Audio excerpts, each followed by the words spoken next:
Welcome back now onto the FBI and two tiers of justice. Ohio Congressman Jim Jordan sounding the alarm on the FBI, alleging that the Bureau is now engaging in a, quote, purge of staffers with conservative viewpoints and retaliating against any whistleblowers who say that their assignments are politically motivated.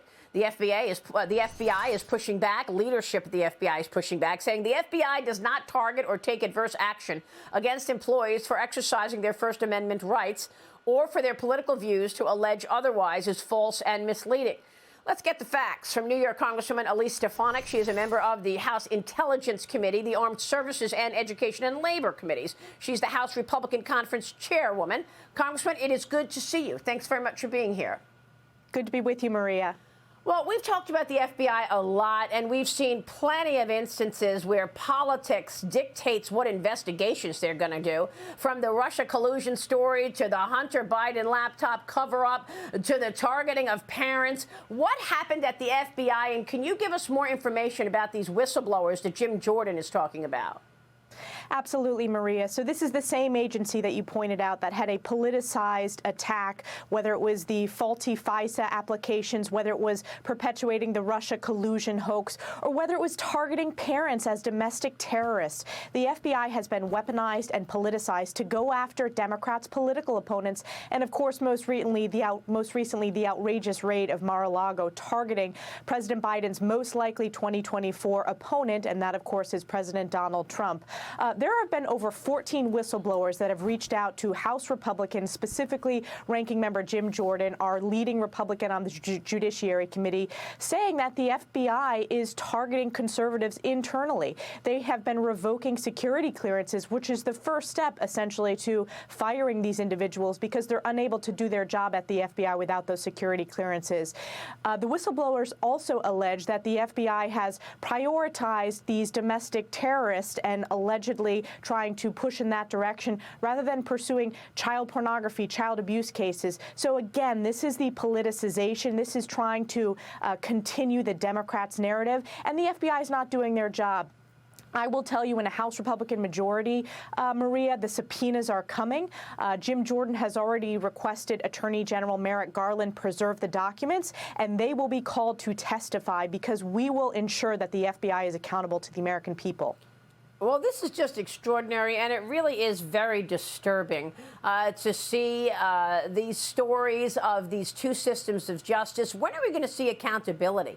I mean, how are we going to believe that we can trust the leading agency when we see these stories? And do you expect that we're going to have more resignations at the top? I mean, Christopher Wray, what is he saying about this?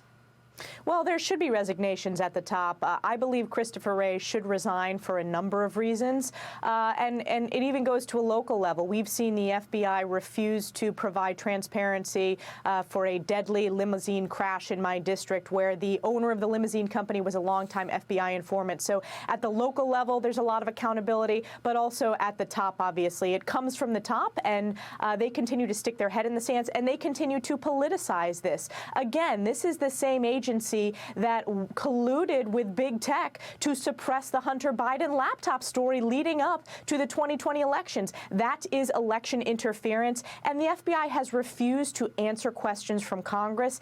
In a House Republican majority, we will not only subpoena those individuals, but we will hold them accountable. Maria, the American people are losing faith in these agencies because they're smart and because they see the politicization. We should never have a two-tier justice system in this country. Yeah, when I speak with people about the raid on President Trump, I hear the same thing from everybody, and that is, if they can do that to a former president, what can they do to you? And there's a new report that says that the FBI is changing the total number of documents that it reportedly seized from Mar-a-Lago. An additional 63 documents or photographs without classification labels seized by the FBI per an updated inventory list. Why is the FBI changing the inventory list now? And then you've got the U.S. District Judge Eileen Cannon siding with former President Trump in the fight over those seized materials. Cannon overruling the special master's order for Trump to give final objections on the FBI search inventory, meaning that he can dodge the special master's request to verify those documents. Congressman, explain all of this in terms of what is the latest on this raid on Trump. Well, the story continues to change from the FBI. They continue to push out different facts, different narratives to the mainstream media.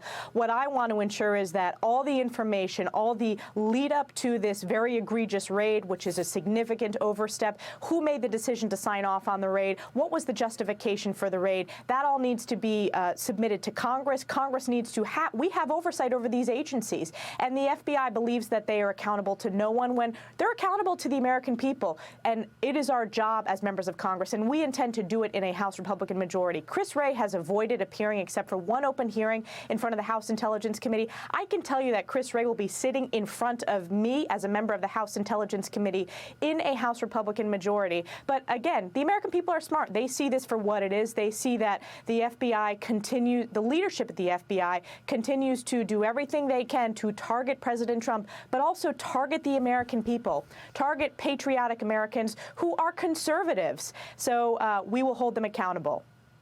Yeah, I mean, you're talking about what you're going to do should you get the majority in the midterm. Congresswoman, you're predicting an historic number of GOP women winning their races. Tell me about the women that you're expecting to take the lead here in November.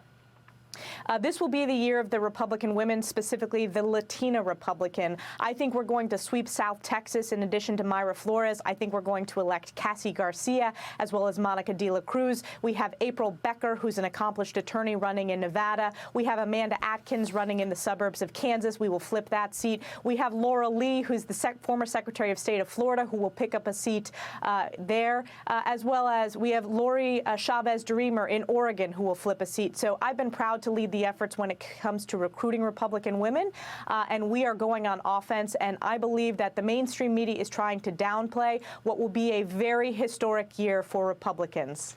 Well, that all is terrific. Congrats on that. We, of course, have been watching independents, women, and Hispanic moving further to the GOP in the face of all of this bad policy we talk about every day. Congresswoman, we'll be watching. Good to see you this morning. Elise Stefanik joining us this morning. Thank you so much.